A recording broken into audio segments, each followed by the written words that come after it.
고린도전서 10장 31절, 32절, 33절 우리 다 같이 한 목소리로 읽겠습니다. 그런즉 너희가 먹든지 마시든지 무엇을 하든지 다 하나님의 영광을 위하여 하라. 유대인에게나 헬라인에게나 하나님의 교회나 거치는 자가 되지 말고 나와 같이 모든 일에 모든 사람을 기쁘게 하여 나의 유익을 구치 아니하고 많은 사람의 유익을 구하여 저희로 구원을 얻게 하라. 아멘. 그 표준 세번역 성경으로 한 번 더 읽어드릴게요. 그러므로 여러분은 먹든지 마시든지 무슨 일을 하든지 모든 것을 하나님의 영광을 위하여 하십시오. 여러분은 유대 사람에게도 그리스 사람에게도 하나님의 교회에도 걸림돌이 되지 마십시오. 나도 모든 일을 모든 사람의 마음에 들게 하려고 애씁니다. 그것은 내가 내 이로움을 구하지 않고 많은 사람의 이로움을 추구하여 그들이 구원을 받게 하려는 것입니다. 아멘. 바울이 고린도 교회 교인들에게 쓴 편지입니다. 오늘 설교 제목이 하나님의 영광을 위하여입니다. 하나님께 영광, 하나님의 영광, 하나님의 영광을 위해 산다. 하나님께 영광을 돌린다. 이런 고백들 하나님 믿는 여러분과 저에게 너무나도 당연한 말씀입니다. 그러나 솔직히 이런 말들을 들을 때에 마음에 쏙 와 닿지는 않은 것 같습니다. 여러분 어떠하세요? 솔직히 그렇지 않습니까? 그런 말을 들을 때 그렇지 하면서 머리로는 당연히 알고 동의하지만 내 마음에 오는 감동은 별로 없는 것 같아요. 왜 그럴까요?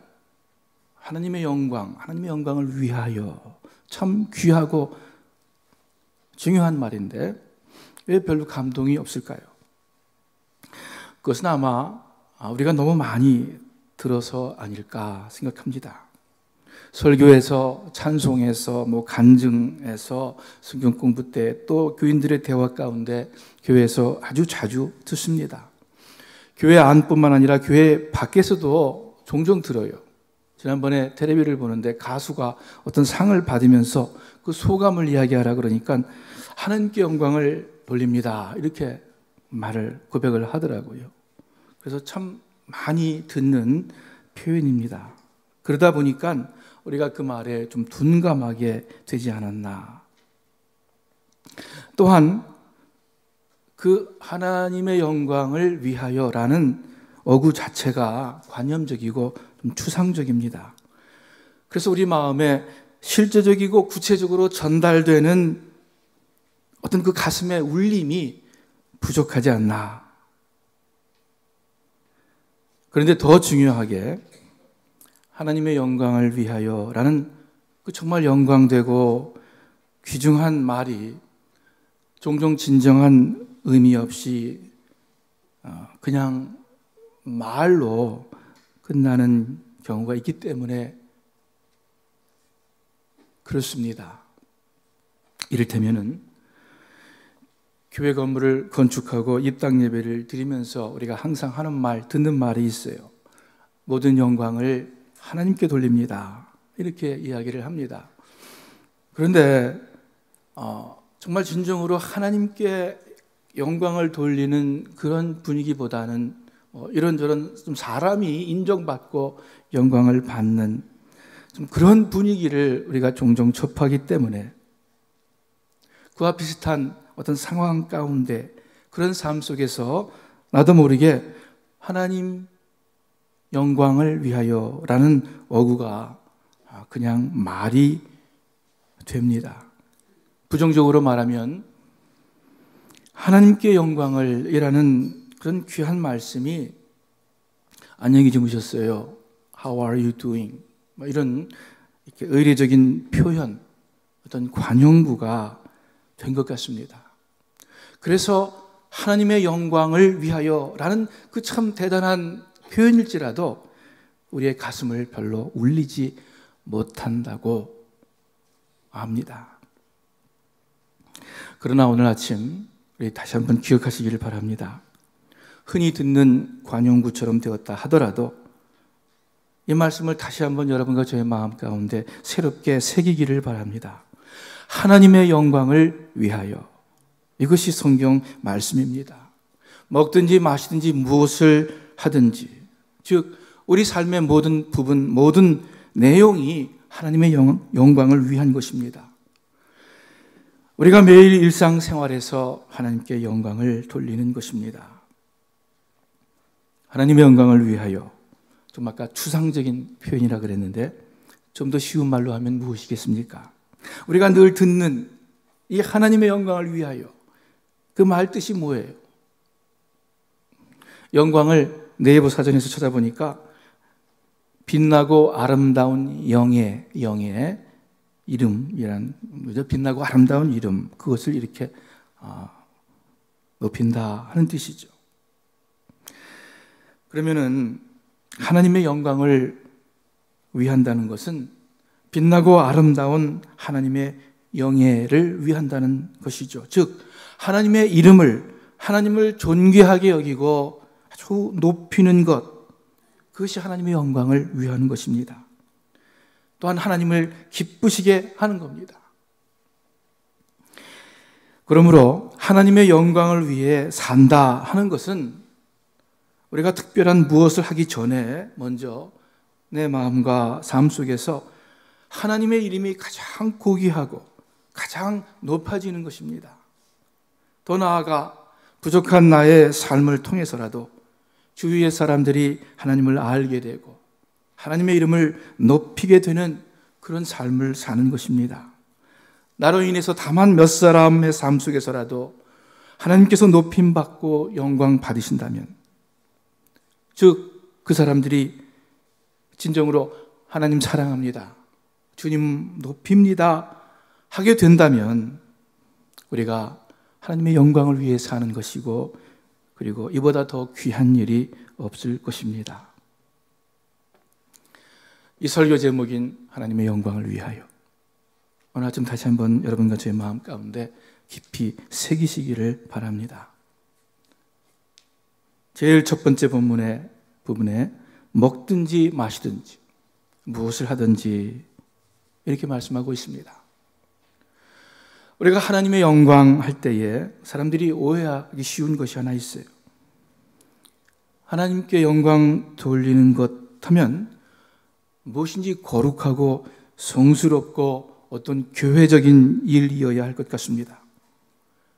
그런데 참 놀랍게도 오늘 본문에 보니까 먹든지 마시든지 무엇을 하든지 하나님의 영광을 위해서 해라, 이렇게 말씀하고 계세요.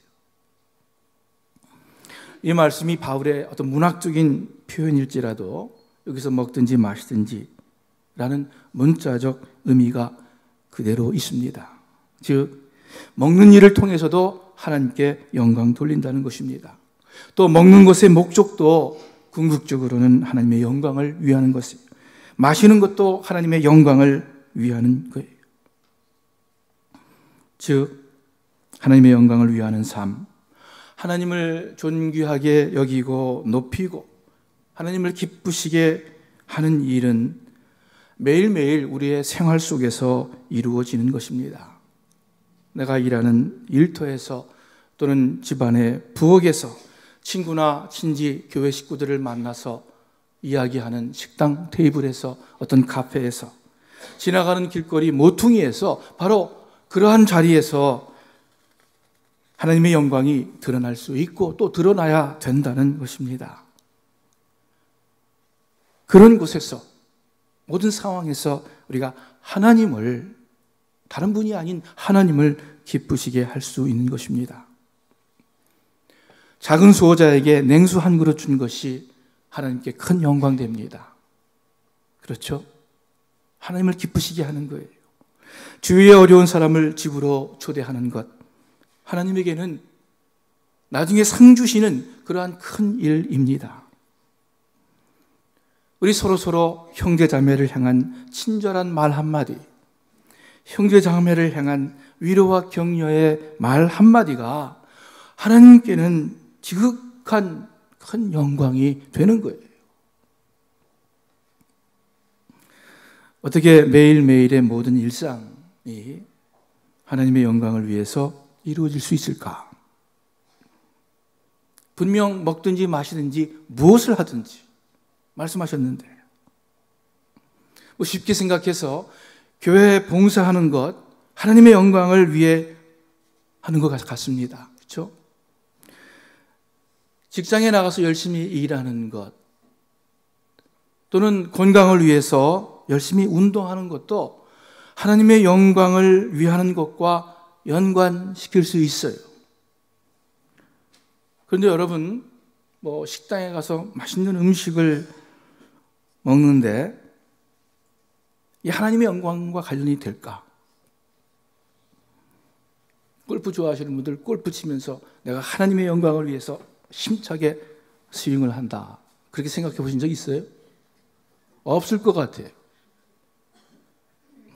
소파에 앉아가지고 재미있는 드라마 보면서 내가 하나님의 영광을 위해서 열심히 드라마를 봐야지, 이렇게 생각이 안 돼요. 그런데 오늘 본문 말씀에 의하면 먹든지 마시든지 무엇을 하든지 하나님의 영광을 위해서 해라. 성경에서 마신다고 할 적에는 그냥 냉수 마시는 것은 아니에요. 냉수보다는 조금 뭐가 있는, 보통 그런 음료수 마실 때 마신다고 얘기해요. 그럼 무슨 말씀일까? 어떻게 모든 일을 통해서 우리가 하나님의 영광을 위해서 산다고 할 수 있을까? 이것은 결국 어떤 행동 하나를 넘어서 우리 전체 삶의 자세를 가리키는 말씀일 것입니다. 내 삶의 방향, 가치관, 삶의 목적이 하나님께 영광 돌리는 것이어야 된다 하는 것을 가르치는 말씀입니다.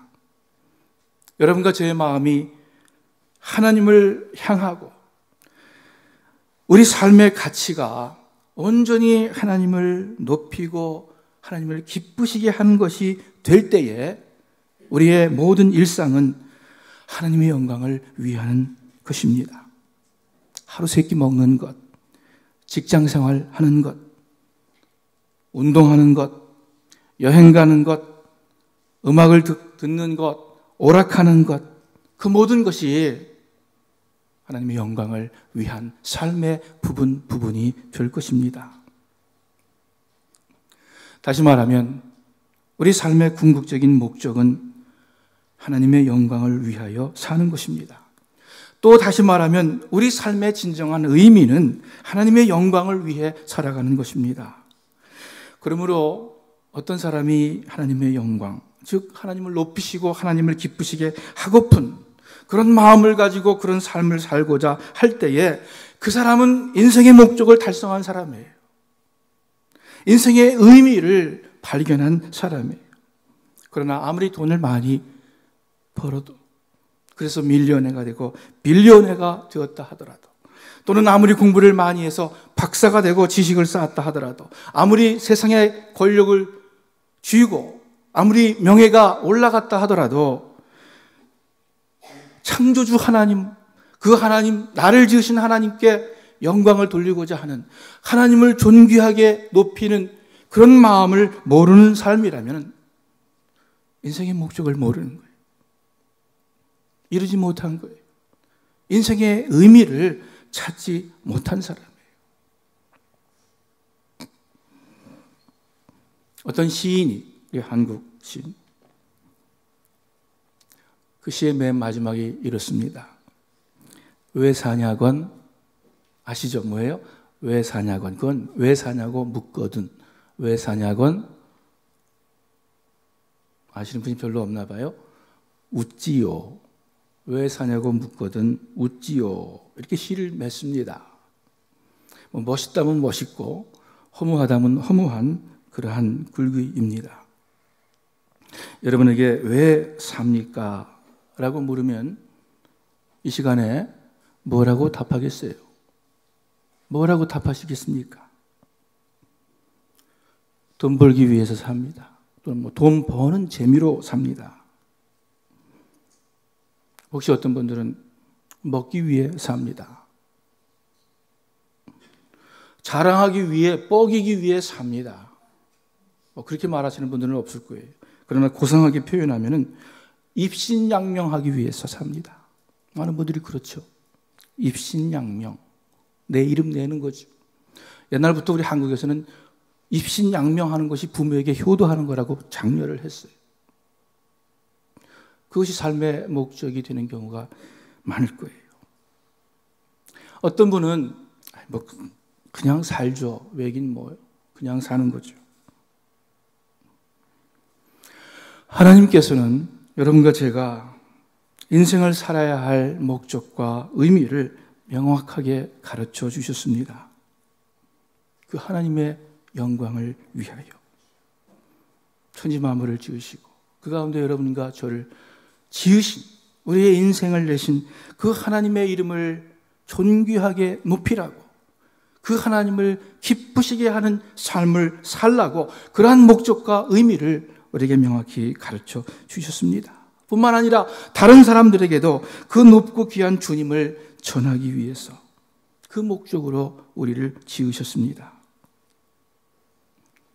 우리 스스만교회 식구 여러분들, 앞으로 누구든지 왜 삽니까? 하고 누가 물으면 글쎄요, 그냥 살죠 하지 말고, 그저 빙긋이 웃지만 말고 곧바로 명확하게 답하시기를 바라요.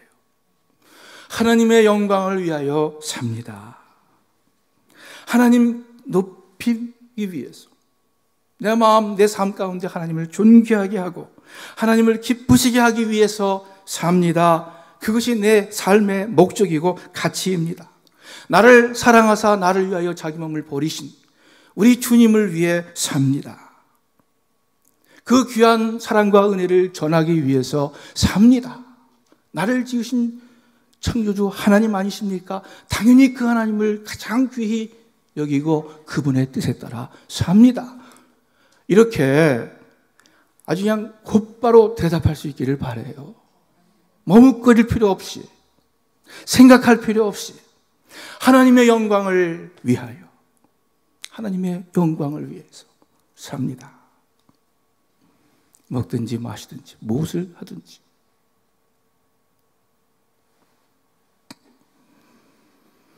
하나님의 영광을 위한 삶의 모습이 많을 텐데 오늘 본문에서 바울 사도가 특별히 강조하는 내용이 있습니다.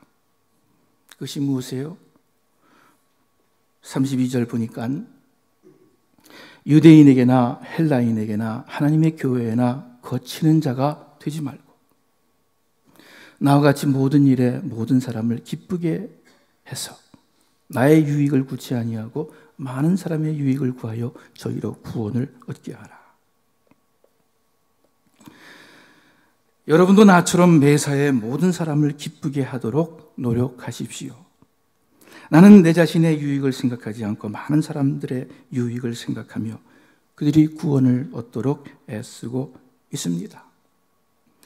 여러분, 하나님의 이름을 높이고 하나님을 기쁘시게 하는 일이 다름이 아니라 나 자신의 기분이나 나 자신의 이기적인 채움이 아니라 다른 많은 사람들의 기분과 기쁨과 그들의 유익을 생각하고 위해서 사는 것이라고 말씀하고 있습니다.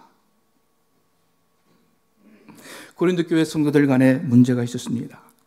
당시 시장에서 파는 고기들은 대체로 그 고린도 시에 여러 신전들이 있었는데 그 신전에 바쳐진 제물들이었습니다. 제물로 사용된 후에 시장에 나와 유통되는 고기들이었어요. 그래서 어떤 사람들은 시장에서 파는 고기는 다른 신에 바쳐졌던 것이므로 먹지를 않았습니다. 부정한 것이라고. 또 오랫동안 유대인들은 돼지고기 안 먹었죠. 또 일반 고기도 그 고기를 만들 때에 정결법에 따라서 만들어야 되기 때문에 보통 시장에서 파는 고기를 꺼려 했습니다. 그래서 고린도 성도들 중 가운데 어떤 사람들은 자신의 어떤 신앙 주관으로 고기를 먹지 않았어요.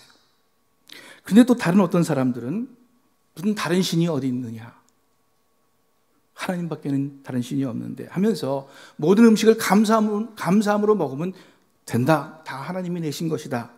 이렇게 생각하면서 이렇게 주장하면서 모든 음식을 자유롭게 먹는 사람들 있었습니다. 바울도 아마 그 중이었을 거예요. 자유롭게 음식을 먹는 그러한 믿음의 사람이었습니다. 그런데 바울이 궁극적으로 귀하게 생각하고 귀하게 붙잡은 것은 자신의 신앙이 아니었어요. 자신의 신학이 아니었어요. 자신의 신념이 아니었어요. 자신의 교리가 아니었어요. 고기를 먹지 않는 종교적인 경건함도 아니고 또 고기를 자유로이 먹는 그런 자유함도 아니고 바울에게 정말로 귀중한 것은 이웃을 사랑하는 것이었어요. 바울은 내가 고기를 마음대로 먹을 수 있지만 만일 내가 먹음으로 인해서 한 사람이라도 마음에 꺼림이 된다면, 시험에 든다면 나는 일생 동안 고기를 먹지 않겠다. 왜? 먹는 것도, 마시는 것도, 안 먹는 것도 그 모든 것이 하나님의 영광을 위해서 하는 것이다. 그리고 하나님의 영광을 위해서 하는 것이 바로 다른 사람에게 거치는 것이 안 되는 것이다. 여러분, 우리 살아가면서 얼마나 다른 사람에 의해서 내가 마음에 상처를 입고 걸림이 되고 또는 나의 말과 행동으로 인해서 얼마나 또 많은 사람들이 나로 인해서 상처를 받고 그 마음에 걸림돌이 됩니까? 아마 교회가 제일 그것이 심할 거예요. 어떤 분이 무슨 얘기하면 나는 그렇지 못한데 하면서 마음에 거치는 돌이 돼요. 어떤 사람이 자기 자식 자녀를 막 자랑하면 내 자녀는 그렇지 못한데 걸림돌이 돼요.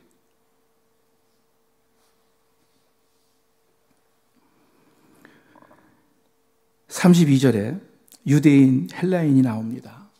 이 유대인과 헬라인은 전혀 반대의 위치에 있는 사람들입니다. 유대적이면 헬라인에게는 거침돌이 되고 헬라적이면 유대인에게는 거침돌이 되는 거예요. 그렇죠? 하나님의 교회는 유대인, 헬라인 다 거침돌이 되었어요. 그런데 바울은 아무에게도 거치는 돌이 되지 말라고 권면합니다. 우리 모두 다 자기 주관이 있어요. 자기 생각이 있고 주장이 있어요. 아무리 순해 보이는 순둥이도 바보 같은 사람일지라도 자기 고집이 있는 법이에요. 그렇기에 사람과 사람 사이에는 늘 갈등이 있게 마련이고 특별히 교회 안에서는 그런 일들이 더 빈번합니다. 그런데 이렇게 전혀 배경이 다른, 생각이 다른 유대인에게도 헬라인에게도 하나님의 교회에게도 다 거치는 돌이 되지 말아라. 누구에게든지 나의 말과 행동으로 인해서 그 사람이 시험 들지 않도록, 걸려 넘어지지 않도록 해라. 왜 이렇게 합니까? 왜 그렇게 하자는 겁니까? 모든 사람을 기쁘게 하기 위해서예요.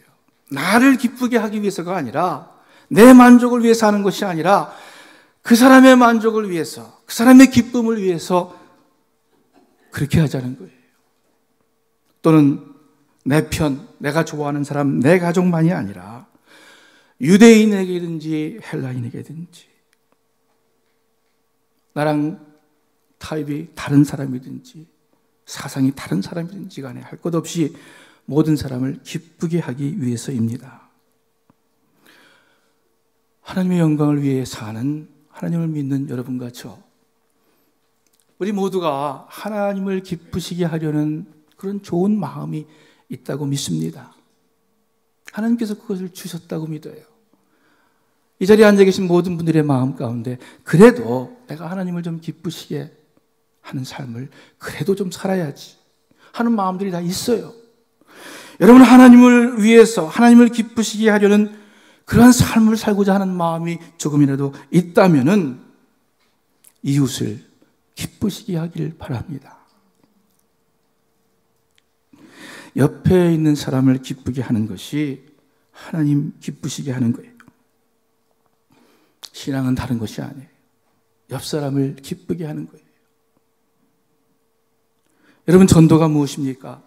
복음, 기쁜 소식을 전해서 예수님 안에 참 기쁨을 전하는 것 아닙니까? 바울이 고린도 교회에 편지하면서 이런저런 권면을 하면서 내가 이것을 쓰는 것은 너희의 믿음을 주관하기, 컨트롤 오버하기 위함이 아니다. 다만 너희의 기쁨을 돕는 자 되려 함이라. 너희들이 정말 기쁘게 진정으로 평강의 삶을 살기를 원해서 내가 이 편지 쓰는 거다 말합니다. 하나님께서 그 사람을 지으셨고 예수님께서 그 사람을 사랑하시되 죽기까지 사랑하셨습니다. 그 사람을 기쁘게 하는 것이 그 사람을 지으시고 사랑하신 하나님을 기쁘시게 하는 것입니다. 여러분이 가깝게 하는 가족들 또는 이웃들, 우리 교회 식구들, 그들을 기쁘게 하고자 하는 그 마음 가지시고 그러한 삶을 여러분 삶의 목적으로 하시기를 바랍니다. 우리가 사람들과 같이 있을 때 내가 무슨 말을 하면 저 사람이 기뻐할까? 저 사람의 가려운 데를 긁어주라는 말이 아니에요. 내가 어떤 말을 하면, 내가 어떻게 행동하면 정말 저 사람에게 진정한 기쁨과 진정한 유익이 될까? 그 생각을 가지고 살라는 뜻입니다. 그것이 하나님을 기쁘시게 하는 것이고 그것이 하나님의 영광을 위해, 하나님의 영광을 위하여. 결국 무엇입니까? 결국 왜 모든 사람에게 거침돌이 되지 아니하고 왜 모든 사람들의 기쁨을 위해서 산다고 바울은 고백합니까?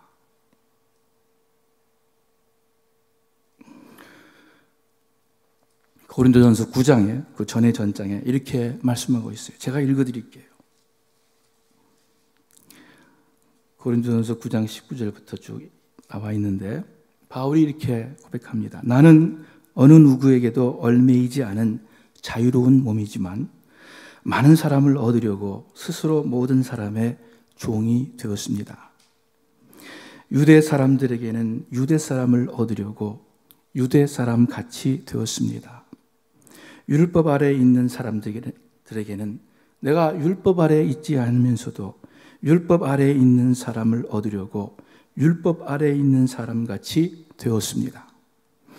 율법이 없이 사는 사람들에게는 내가 하나님의 율법이 없이 사는 사람이 아니라 그리스도의 율법 안에 사는 사람이지만 율법 없이 사는 사람들을 얻으려고 율법 없이 사는 사람같이 되었습니다. 믿음이 약한 사람들에게는 약한 사람들을 얻으려고 약한 사람이 되었습니다. 나는 모든 종류의 사람에게 모든 것이 되었습니다. 그것은 내가 어떻게 해서든지 그들 가운데서 몇 사람이라도 구원하려는 것입니다. 여러분, 바울은 참 줏대가 없는 사람 같죠. 확고한 신학이 없는 사람 같아 보이죠. 강한 주장이 없는 사람 같아 보이죠. 상황에 따라 이리저리 변하는 카멜레온이라 그러나요? 그런 것 같죠. 어떤 때는 유대인처럼 행동하고 어떤 때는 헬라인처럼 행동하고 어떤 때는 예수 잘 믿는 사람처럼 행동하고 어떤 때는 예수 잘 안 믿는 사람처럼 행동하고. 왜 그럽니까? 바울의 그 어떤 것도 하나님의 영광을 위해서, 이웃 사람의 기쁨을 위해서, 그래서 구원 얻도록 하는 그 목적보다 더 큰 목적은 없었어요. 바울은 자기의 생각이 주가 아니었어요. 자기의 신앙, 자기의 경험, 자기의 신학, 이 주가 아니었어요. 그저 옆 사람의 유익과 기쁨이 목적이었어요. 그것이 하나님의 유익과 하나님의 기쁨이었습니다. 그래서 어떻게 해서든지 한 사람에게라도 더 기쁨을 줘서 그 사람이 구원을 얻도록, 그리스도 안에 진정한 기쁨을 얻도록 사는 것입니다. 바울이 그래서 내가 사는 것은, 이제 내가 사는 것은 내가 마음대로 사는 것이 아니다. 나를 사랑하사 나를 위하여 자기 몸을 버리신 예수 그리스도, 그분을 믿는 믿음으로 그분을 위해서 사는 것이다 하고 고백하는 것입니다. 여러분과 저도 마찬가지일 거예요. 여러분, 풍향계는 늘 변합니다. 바람 부는 대로 변덕이 심해요. 그죠? 바람이 이렇게 불면 뭐 동쪽을 가리켰다, 이렇게 불면 서쪽으로 가리켰다가 막 1초 안에도 빙빙빙빙 돌기도 하고 그래요, 풍향계는. 그런데 풍향계가 변치 않는 한 가지 원칙이 있죠. 그게 뭐예요? 항상 바람 부는 방향을 가리킵니다. 풍향계는.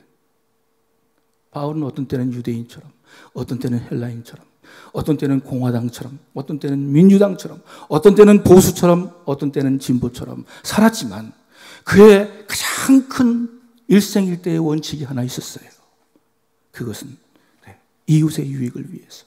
그래서 그들이 그리스도 안에서 구원받게 하기 위해서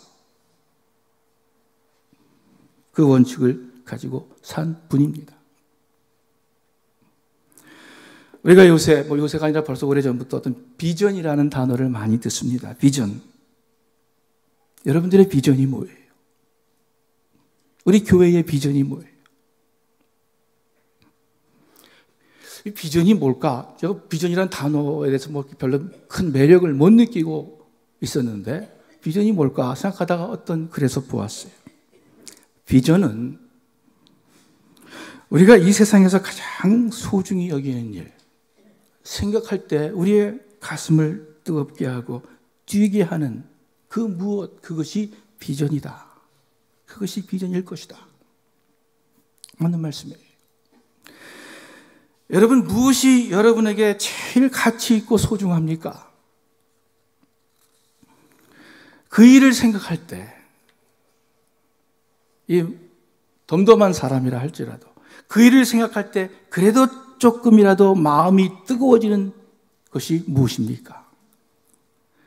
그것을 생각할 때 가슴이 조금이라도 뛰는 일이 여러분 무엇입니까? 여러분 비전이 무엇입니까? 여러분, 비즈니스가 잘 되어서 돈 많이 버는 것, 그래서 좋은 차 사고 큰 집 사고, 여러분 그런 생각하면 가슴이 뜁니까? 가슴이 뜨거워집니까? 그렇지 않을 것 같아요. 여기 계신 분들 대체로. 여러분, 자식이 공부 잘해가지고 정말 입신양명하면 그거 생각하면 가슴이 뜁니까? 몸이 건강해가지고 100세 이상 장수하면 그거 생각하면 내가 100세 이상 건강하게 살면 야 하고 가슴이 뜁니까? 아닐 것 같아요. 이런 모든 것들은 이 땅에서 살아가는데 또는 서바이브 하는데 필요한 것일지 몰라도, 우리의 욕심을 좀 만족시켜주는 그러한 것일지는 몰라도 여러분과 저의 가슴을 뛰게 하지는 못합니다. 우리의 가슴을 뜨겁게 하지는 못해요. 내가 그것을 위해서 내 생명을 바칠 만한 그러한 내용의 것은 아니에요. 여러분의 비전이 뭐예요?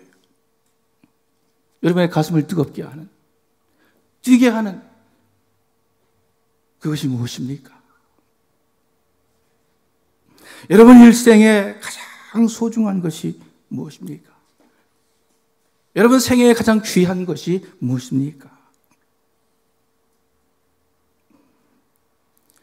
나를 지으신 예수 그리스도 안에서 나를 또 새롭게 지으신, 나를 위해서 십자가 보혈을 다 흘리신, 그래서 나에게 새로운 삶을 허락해 주신, 나를 그토록 사랑하신 우리 하나님 아버지, 우리 구주 예수 그리스도, 그분을 존귀하게 높이는 것, 내 생애를 통해서 어떻게든지 그분을 기쁘시게 하는 삶, 그것이 우리의 가슴을 뛰게 하는 것 아닙니까?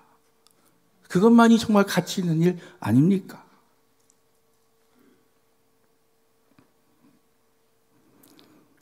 어떤 신학자가 이런 글을 썼습니다. 인간은 모두 야간 열차를 타고 순례의 길을 가는 승객의 일생입니다. 여기 긴 열차가 있습니다. 밖은 어둡고 안은 희미합니다. 열차 안에는 수많은 군중이 타고 있습니다. 이제 출생한 갓난 아이로부터 혈기왕성한 젊은이, 백발이 성성한 노인에 이르기까지 제각기 순례의 길에 분주합니다. 그러나 분명한 것은 종이 울릴 때마다 승객들은 나이에 상관없이 정해진 정거장에서 내려야만 합니다. 어떤 이는 10년이란, 어떤 이는 40년이란, 어떤 이는 80년, 90년이란 정거장에서 말입니다. 내려서 어디로 가는지 아무도 모릅니다. 그래서인지 대부분의 승객들은 내리지 않으려고 발버둥 칩니다. 밖은 캄캄한데 어떻게 혼자 가느냐고 두려워합니다. 내리는 몇 사람의 승객을 살펴봅니다. 승객 A는 이 열차 안에서 열심히 돈을 모았습니다. 돈은 이제 제법 큰 보따리가 되었습니다. 많은 사람들이 정해진 정거장에서 내리지만 그는 결코 나도 내릴 것이라는 생각을 않고 열심히 돈을 모읍니다. 영원히 이 열차에서 살 것 같았습니다. 그런데 어느 날 갑자기 그도 내릴 때가 되었습니다. 그를 위한 종이 울렸기 때문입니다. 그는 이 보따리에 돈을 다 줄 테니 다음 역에 내리게 해달라고 발버둥 칩니다. 이 보따리를 갖고 내릴 수는 없냐고 사정도 합니다. 안 되죠. 홀로 쓸쓸히 내리고 맙니다.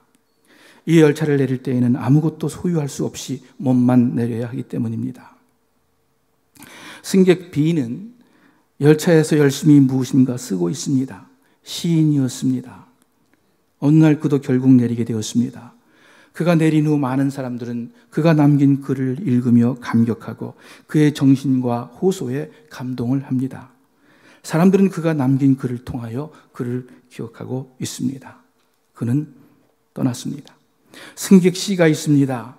그는 이 열차 안에서 버려진 인간들, 도움이 필요한 인간들을 열심히 찾아서 땀을 흘리면서 봉사를 합니다. 그러다가 결국 전염병을 간호하던 그 전염병으로 열차에서 내리게 되었습니다. 그가 내리자 사람들은 아까운 사람이다 하면서 때가 되면 늘 그를 추모했습니다. 그의 행동과 삶을 닮아야겠다고 몇몇은 그가 하던 일들을 계속하면서 그를 기억합니다. 날은 저물어 갑니다. 때가 되고 종소리가 울릴 때 우리 모두가 내려야 합니다. 우리는 승객 A, B, C 중 어느 쪽입니까? 여기 승객 D를 소개해드립니다. 그는 열차 안을 열심히 다니면서 승객들에게 호소합니다. 여러분, 언젠가 종소리가 울릴 때가 있고 그때는 내려야 할 때입니다. 그러나 여러분, 실망하지 마십시오. 두려워하지 마십시오. 이 종소리는 내려야 하는 마지막 종소리가 아니라 새로운 시작을 알리는, 새로운 출발을 향하는 영원이란 열차에 옮겨 타는 시작입니다. 새로운 시작이요 영혼의 출발입니다. 이 확신에 찬 음성은 많은 승객들에게 더 영원한 소망과 평안, 삶의 기차 안에서의 삶의 의미를 주었습니다. 여러분은 한 사람의 승객으로서 이 야간 열차라는 인생길에서 어떤 승객이 되겠습니까? 하나님의 영광을 위해서 살아가는 여러분과 제가 되기를 바랍니다. 이웃의 유익을 위해서, 그래서 그들로 구원 얻게 하는, 또 구원 얻은 사람은 더 구원 가운데 성장하는, 예수님과 관계를 맺은 사람은 그 주님과의 관계가 더 진실해지고 더 돈독해지는, 더 깊어지는 그러한 삶을 위해서 살아가기를 우리 주님의 이름으로 축원합니다. 기도하겠습니다. 하나님 아버지, 저희들에게 삶을 허락하시고 또 특별히 저희들에게 그 삶의 목적과 의미를 가르쳐 주신 것 감사를 드립니다. 하나님 아버지, 저희들 가운데 아직 삶의 분명한 목적을 알지 못하는 분들 계십니까? 주의 성령님 감동 감화시켜 주셔서 우리를 지으신 하나님을 높이고 기쁘시게 하는, 그래서 이웃을 위해서 살아가는, 전도하는 그러한 저들의 승리가 될 수 있도록 성령님 역사하여 주시옵소서. 헛된 의미의 세상 삶이 아니라 참으로 영원한 나라를 준비하며 또 그 영원한 나라를 수많은 사람들에게 전하는 참으로 가치 있고 의미 있는 우리들의 남은 생애가 되게 하여 주시옵소서. 하나님의 영광을 위하여 살고자 하는 마음들, 그 바른 지식들 하나님 저희들에게 심어 주시옵소서. 예수님의 이름으로 기도합니다. 아멘.